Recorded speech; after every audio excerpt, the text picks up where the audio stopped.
I'm not exaggerating when I say this is the biggest piece of Uber and Lyft news to ever happen. And that is that Uber and Lyft pay $328 million to settle New York wage theft claims. Now, I know most of my subscribers are not in New York, right? However, when something happens in one part of the country, it has a massive ripple effect on everywhere else. It is weird when it comes to just laws and the legal world in general here in the States that you have federal laws, but statewide laws, and it can be very, very different state to state, especially in ride sharing. So let's go through this. This is massive. You can see right here that they will pay a combined $328 million to settle claims by New York's Attorney General that ride-sharing companies systematically cheated out drivers out of pay and benefits. Uber will pay $290 million, so paying a lot more. I'd love to pay $38 million to resolve it, right? It is the largest wage theft settlement in the office's history when it comes to the attorney right here, right? And this is a big thing. Drivers will also be guaranteed minimum hourly rates, which we now have here in California after Prop 22, and paid sick leave. They will also be given notices and in-app chat support to address questions about earnings and other working conditions. This is massive because, as we all know, Uber and Lyft is not the best companies, and it's been getting worse and worse. A lot of drivers feel like they've just been treated like crap, for lack of a better word, and it's unfortunate because it really affects your earnings, especially if you're driving full time, trying to put, food on the table and everything. It's extremely unfortunate and extremely frustrating, right? And they said here that it addresses claims that Uber and Lyft improperly collected some taxes and fees from New York drivers rather than passengers. More than 100,000 current and former drivers in the state are eligible to benefit from these settlements. This is huge. One of the lawyers stated that this settlement could help advance other states' efforts, and this is why it's important for everyone to kind of know about this story and how big it is.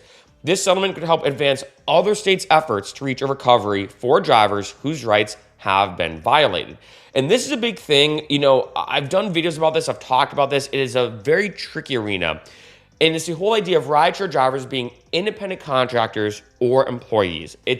There's pros and cons on both sides, but overall, at least in case you're curious of my opinion, in like a one-sentence explanation, I think drivers should be classified as employees. There's a bunch of different reasons why, but just in case you're curious of my own perspective, right here, the settlement also ends James's probe into Uber's and Lyft's classification as drivers as independent contractors instead of employees, a practice both companies regularly defend and deny in lawsuits when dealing with legislators and at the ballot box. The reason why is if you are an employee, and there's a lot to this, right? So I'm scraping the surface right now.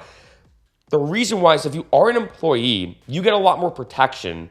And if you're an independent contractor, you don't have as much protection.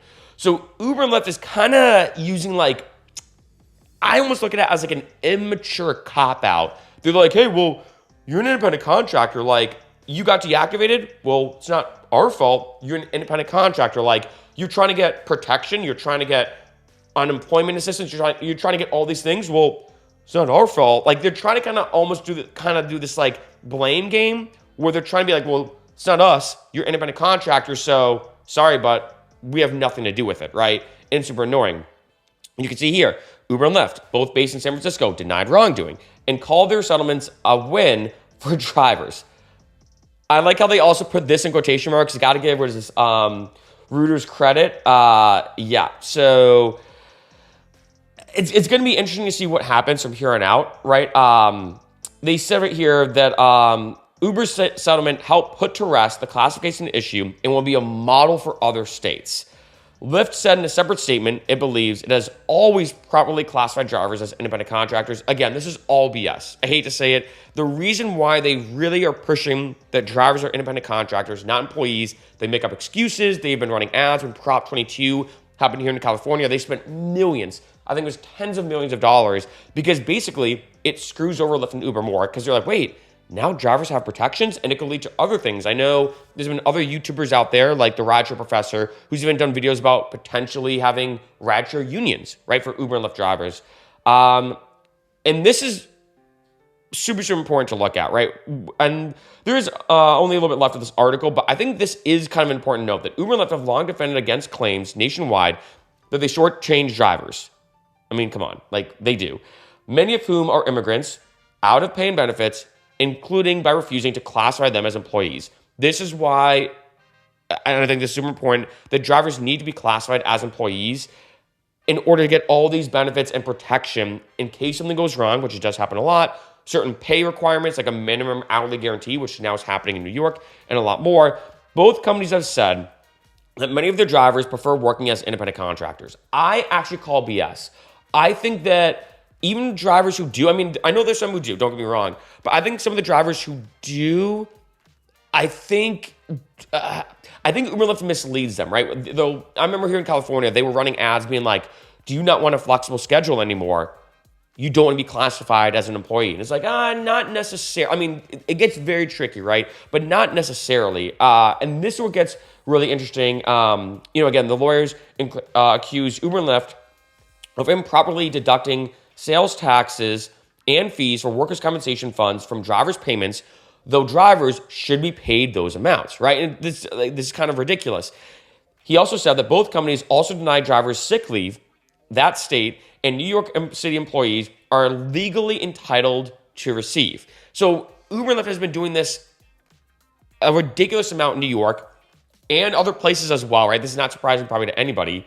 And, as I stated, drivers are now finally getting what they have rightfully earned and are owed under the law. Now, like I said in the intro of this video, this is the biggest news, I think, period, to ever happen for Uber and Lyft. I mean, don't get me wrong. There's been a lot of news stories, a lot of developments about Uber and Lyft since it came out, right? But I think the one thing about this story that is massive is the potential, and I think almost inevitable ripple effect, like they mentioned in the article, that will happen in terms of other states. Like I've said before, it is very weird when it comes to federal versus state laws. Ride-sharing is in this weird thing. For example, here in California, which I know I keep talking about California and New York, even if you're in another state, remember, this has ripple effects everywhere. Here in California, there was a bill passed called AB 5, I believe it was called, talking about like independent contractors getting a lot of rights and protections. Because as you can imagine, let's say here in LA, which is where I live, if let's say you're a freelance writer, you're working on a TV show or a movie, as we all know, the entertainment industry screws over a lot of people. You now get better protections and other stuff going on, right? And the only exception to that, out of every industry in the state of California, was ride sharing, right?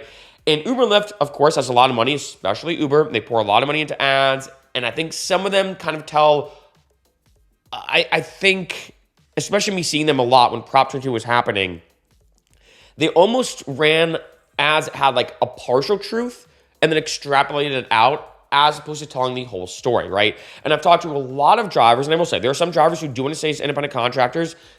Definitely a subject for a whole other video because there's a lot of nitty-gritty getting into it. But talking just about like the ripple effect of different legal stuff happening. After Prop 22, like I mentioned in so many other videos, we got minimum hourly guarantees. There's like health and worker benefits now in terms of like healthcare and stuff like that. So things have gotten better since Prop 22. Even though drivers are still classified as independent contractors, they now have more benefits than before. I think that's a huge step in the right direction. And I think what's happening here in New York is also big, I think, one, because it's going to be huge for New York drivers moving forward to have more protection and everything. The second thing is the ripple effect around the country. Like other states will probably look at this and say, look what just happened there. We're going to do the same. The third thing, which I love, maybe even more than the first two, although I guess they're on the same playing field, is the retroactive nature. As I stated in the article, they're retroactively looking back at all this negative stuff Uber and Lyft did and say, look what you did. You now have to kind of pay back retroactively all this messed up stuff you did in terms of the fees and fines. That is a big sign for both Uber and Lyft to realize, look, it's not like here in California where we're like, okay, moving forward, you have to have a minimum hourly guarantee, et cetera, et cetera. New York is now saying, no, not just moving forward, but looking back. We're going to fine you for everything that happened in terms of all this messed up stuff you did, for lack of a better phrase. And moving forward, here are the new rules, the legislation that we're going to put into place when it comes to rideshare drivers. And like I said, this has a massive, massive effect. I'm going to be honest, I don't even think it's necessarily the money. I mean, don't get me wrong.